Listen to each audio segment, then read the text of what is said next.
Magandang araw, welcome sa channel ni Child of God. Ngayon, ibahagi ko sa inyo ang aking kaalaman sa karunungang lihim.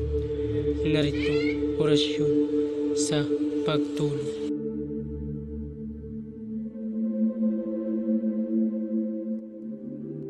Kung bago ka pa lamang napadpad sa channel na ito, huwag kalimutan mag-subscribe and click the bell icon para laging update sa mga bagong video.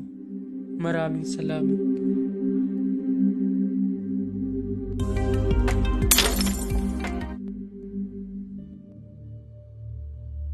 Pamilin, mahalin at pagkanyatan ang bawat ibinabahagi ko sa YouTube channel na ito. Ang kapangyarihan na kapaloob dito ay lubhang may waga. Gamitin lamang sa kabutihan at pagganap ng kalooban ng Diyos. Maginhawaran at laging isa puso't isip ang 7 layunin ng Diyos. Isabuhay ang 4 na simulain, makadiyos, makabayan, at makatao, makakalikasan.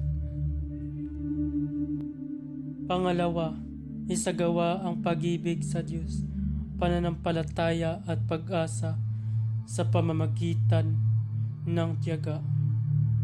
Isakatuparan ang kabutihan, katuwiran, kalinisan, katotohanan, kadilisayan, kaliwanagan, at kababaan ng kalooban.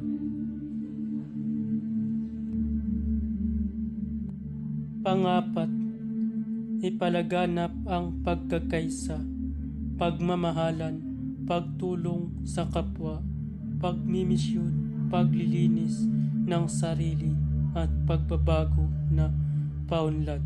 Panglima, magkaroon ng paggalangan, pag-unawaan at pagmamahalan sa isa't isa bilang mga kapatid at kapwa-tao. Pang-anim, maging dakila sa isip, sa salita at gawa para sa Diyos, sa bayan at tao.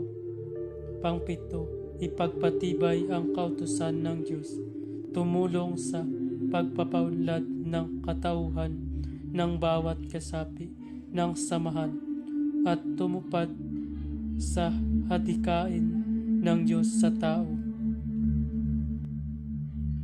Sa pamamagitan ng pagsunod sa mga layuning ito, ang isang naghahanap sa Diyos ay makakasumpong sa Kanya at hindi pagkakaitan ng Kanyang liwanag.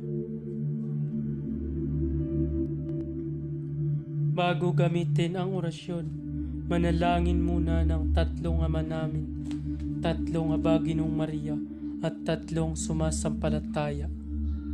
At isunod ito. Narito ang orasyon. Hiriam, Poptalo, Mamso, Hoser, Tragiwaw. Hiriam, Poptalo, Mamso, Hoser, Tragiwaw. Hiriam, Poptalo, Mamso, Hoser, Tragiwaw.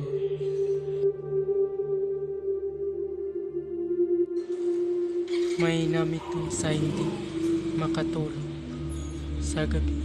Kapag isinagawa ito ay makakaasa na mahihimbing sa pagtulog at maliligtas sa masasamang panaginip o bangungot.